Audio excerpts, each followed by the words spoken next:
Todos tenemos un costo que pagar por seguir a Cristo. Todos.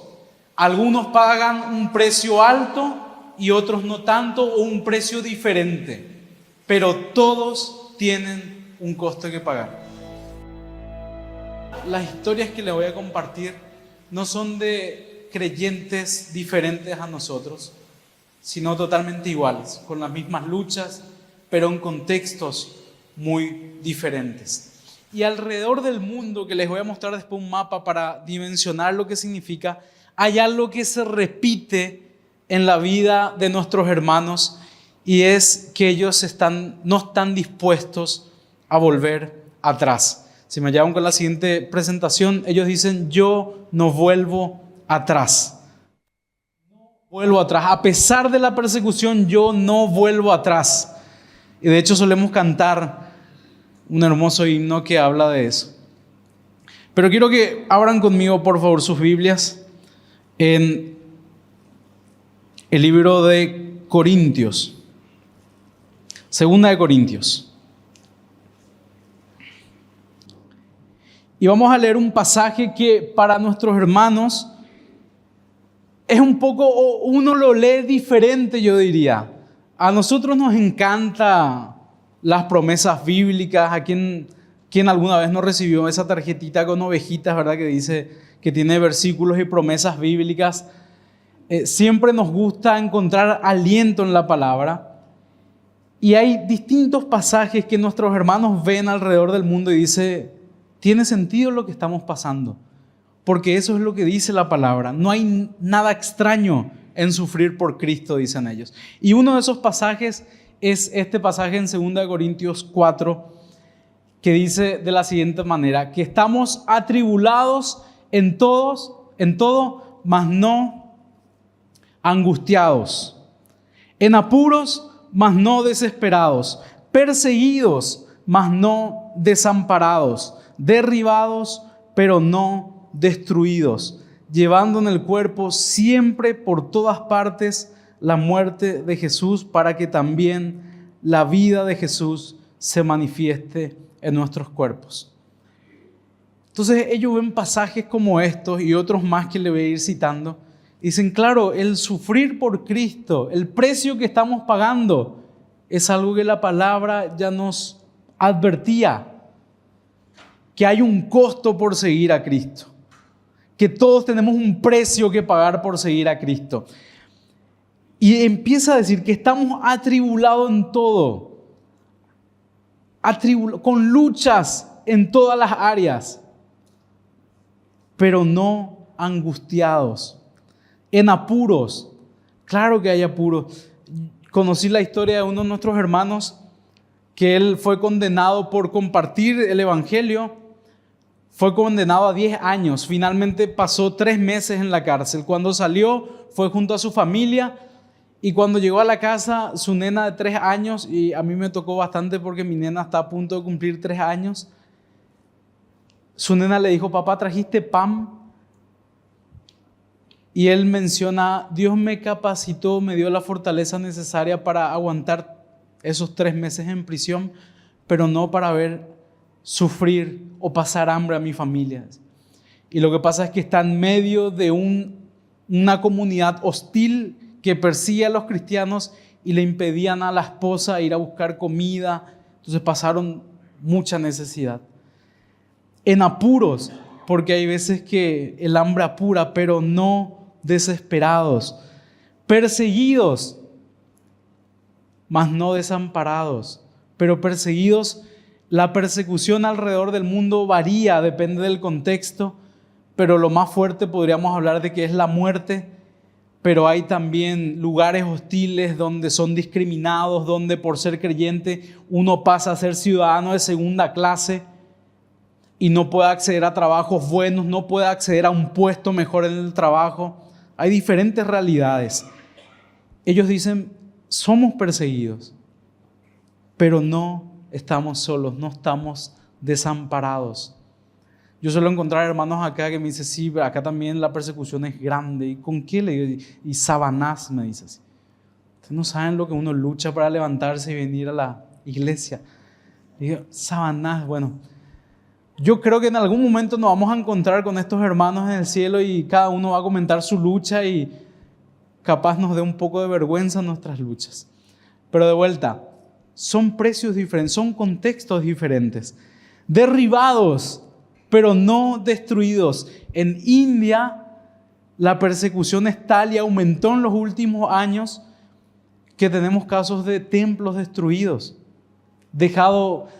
Se dejaron los cimientos nada más. Pero la iglesia no fue destruida. Y la iglesia sigue viva y sigue fuerte. Quiero mostrarles el mapa para que puedan ver un poquito. Ahí está. Le llamamos a esto el mapa de la persecución. Y todos los países, justo no sale esa parte. Bueno, todos los países que están un poco oscuros son los países en donde de alguna manera hay una restricción, una ley que prohíbe que los cristianos puedan vivir una vida normal, digamos. En algunos países hay, por ejemplo, la ley contra la blasfemia, como en Irán, en Pakistán, en Afganistán, en donde uno, al abandonar la fe, es transgresor de esa ley y no tiene ningún derecho. Todos esos países son países restringidos, los más oscuros, donde tener una porción de la palabra, ni siquiera una Biblia o un Nuevo Testamento, una porción puede implicar cárcel y tortura. Los países que están un poco más claros son los países donde hay libertad de culto o el gobierno trata de garantizar eso, pero la comunidad es hostil. Es decir, los vecinos, los parientes o una zona persigue a los cristianos. Y entre los lugares más cercanos que hay de persecución está, por ejemplo, Colombia. No sé si alguna vez escucharon de que hay persecución en Colombia. En Colombia hay iglesias gigantes, pero también hay zonas en donde ser cristiano implica pagar un alto costo. Y es en toda la zona de influencia de la guerrilla, donde yo una vez le pregunté a un hermano y le pregunté qué interés puede tener la guerrilla en perseguir cristianos. Me dijo, muy sencillo, me dijo, lo que pasa es que cuando alguien abraza a Cristo, la guerrilla pierde soldados, porque la gente ya no quiere ser narco, no quiere matar, no quiere secuestrar. Escuché misioneros que estuvieron en Colombia que recibieron gente ex guerrillera. Entonces, en esa zona, en la zona de influencia, los cristianos y los pastores viven bajo amenaza. Y de hecho, al final les voy a compartir un testimonio de una familia pastoral que vive en Colombia. Entonces, hay lugares donde las leyes prohíben, que son alrededor de 40 países, y el resto son lugares hostiles donde ser creyente implica pagar un alto precio. Pero en esos lugares se repite una cosa: yo no vuelvo atrás. Yo no vuelvo atrás. Yo no sé por lo que están pasando cada uno, pero cada rostro es una historia. Pero la vida de nuestros hermanos nos tiene que ser de testimonio para decir nosotros lo mismo. Yo no vuelvo atrás, no importa lo que esté pasando. Yo no vuelvo atrás. Y quiero compartirles una de las historias. Esta es la historia de Victoria. Ella es de Nigeria. Nigeria es un país hostil, un país que tiene 50% de cristianos en su población, pero que también tiene una facción musulmana muy radical que atacan a los cristianos, y esto es público. Ustedes pueden buscar en internet y van a ver los diversos ataques que se desarrollaron a lo largo de la historia. Y los cristianos son perseguidos en ese lugar. Y quiero compartir un video que está a continuación con ustedes y luego les cuento un poquito más sobre esta situación.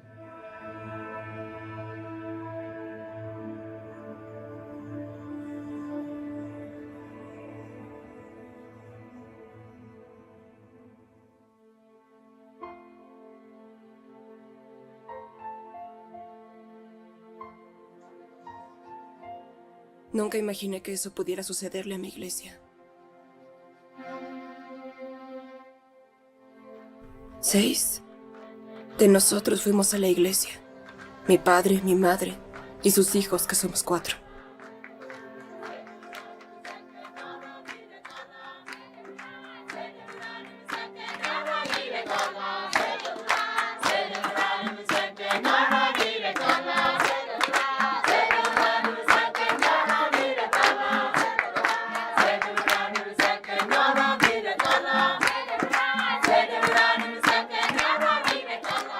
Al comenzar cantábamos alabanzas.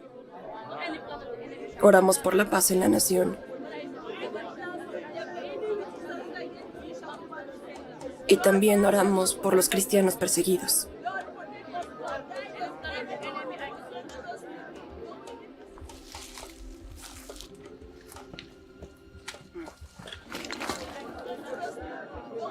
Éramos 9 en mi familia. Fue durante las oraciones que ocurrió el ataque.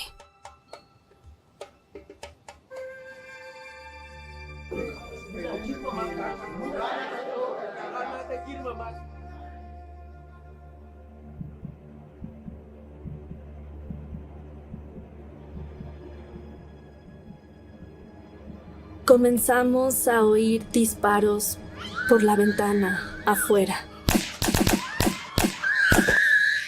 Mis ojos estaban cerrados. Grité.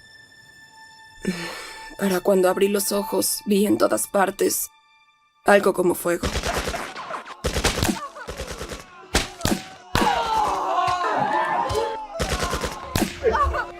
Pensaba que muchos iban a morir en la iglesia.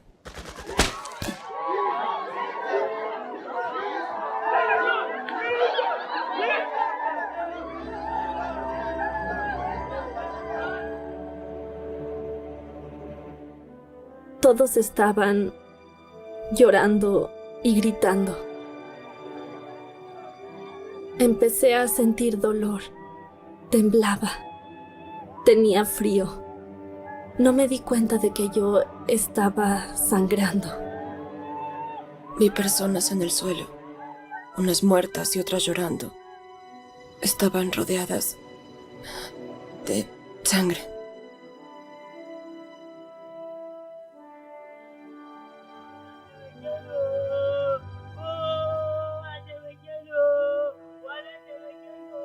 Recuerdo que grité Jesús. Eso era lo único que tenía, así que grité Jesús. A mi hermano menor le dispararon en el pecho.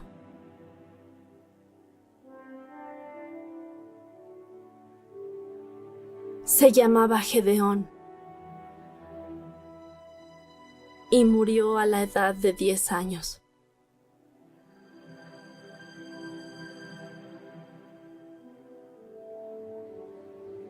Creo que fueron 18 las personas heridas. Y murieron 12. Vi que mi padre sangraba mucho debido a los disparos. Él siempre era amable. Nos decía que leyéramos la Biblia, que estuviéramos cerca de Dios.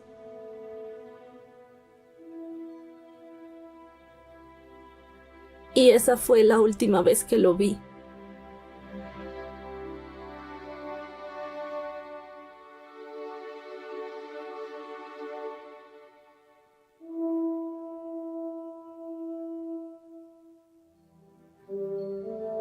No está muerto.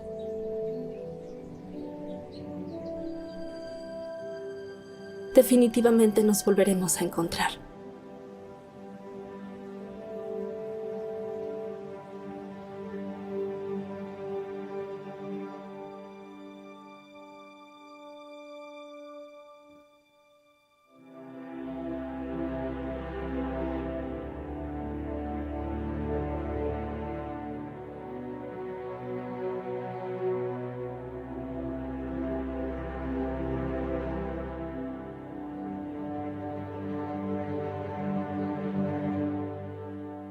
Definitivamente nos volveremos a encontrar.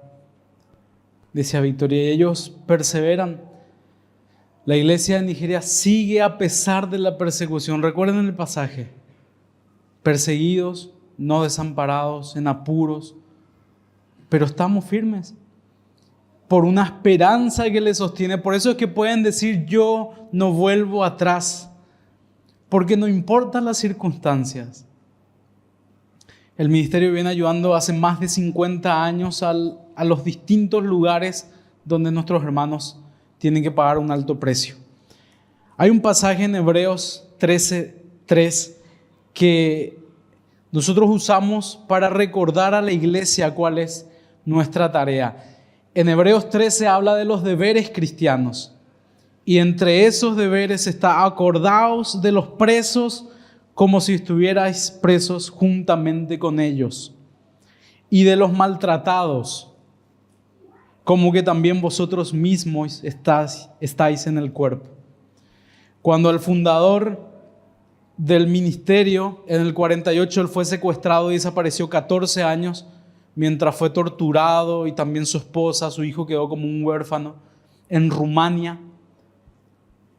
Él en un momento dado es torturado y puesto boca abajo, y le golpeaban en la planta de los pies, en donde se concentra un montón de nervios, y él gritaba. Y en un momento dado él piensa en medio del dolor: ¿por qué es que mi lengua clama cuando mi pie es el que está recibiendo el golpe? Y le vino lo que la palabra dice: cuando una parte del cuerpo sufre, todo el cuerpo sufre con él. Y somos un cuerpo. Esto, ¿saben dónde arranca? En la iglesia local. Cuando una parte del cuerpo sufre, el cuerpo se duele con él. Y cuando una parte del cuerpo es levantado, el cuerpo se alegra con él, recibe gloria también, dice la palabra. Porque somos un cuerpo. Y estos hermanos nuestros son parte de nuestro cuerpo. Y son hermanos que hoy están sufriendo. Acuérdense de los presos, como si fuera que ustedes están con ellos, y de los maltratados, como si fuera que lo están sintiendo en carne propia. Hay un país que está encerrado en círculo. ¿Alguien sabe qué país es? Es un país que está pintado en un color oscuro. Es un país restringido, en donde hay leyes que prohíben la divulgación, la conversión, compartir. ¿Nadie? Bueno, ese país es Egipto. Conocemos Egipto por todas las historias bíblicas y demás. Y en Egipto, de Egipto conocí una de las historias, para mí, una de las más fuertes de nuestra familia, que es la historia de una mujer que conoció a Cristo cuando tenía 13 años. Cuando tenía 13 años, ella conoció a Cristo por medio de un vecino, una vecina, abrazó la fe, amó a Jesús, quiso unirse a una iglesia local, pero no pudo, porque las iglesias son controladas, las que son públicas son controladas. Entonces buscó una iglesia viva, verdadera, y esas iglesias le llamamos iglesias subterráneas o secretas. Y los de la iglesia tenían miedo para recibirle, porque en países donde hay mucha persecución y viene del gobierno, el gobierno controla también eso, o a veces hay falsas conversiones para saber lo que está haciendo la iglesia. En Corea del Norte, por ejemplo, el sistema de vigilancia, de control entre familia, entre vecinos es terrible, gigantesco. Hay una frase que se dice: donde hay 2 o 3 reunidos, ahí hay un espía. Porque los familiares se controlan entre ellos. Entonces la iglesia tiene cierto temor.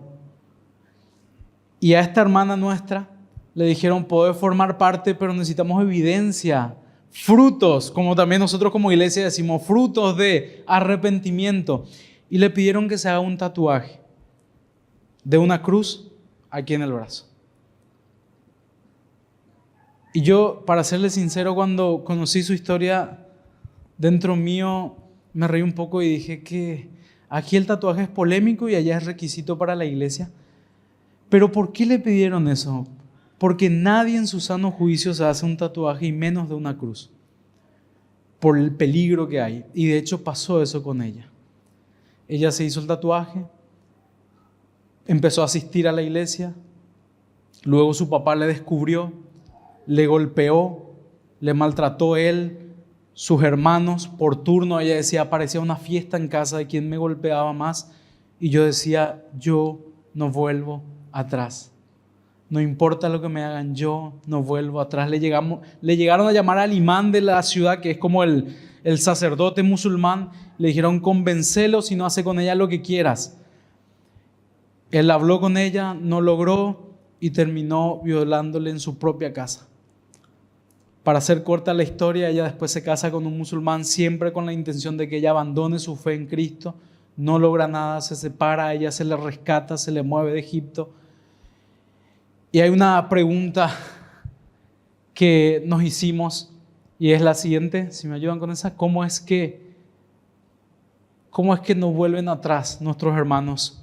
¿Por qué no vuelven atrás nuestros hermanos en Egipto? Y ella respondió lo siguiente, la siguiente presentación. ¿Cómo volver atrás solamente por escapar del sufrimiento? Pero dimensionen, no fue cualquier sufrimiento, no fue Sabanás, no fue me rechazaron, no fue no me saludaron en la iglesia.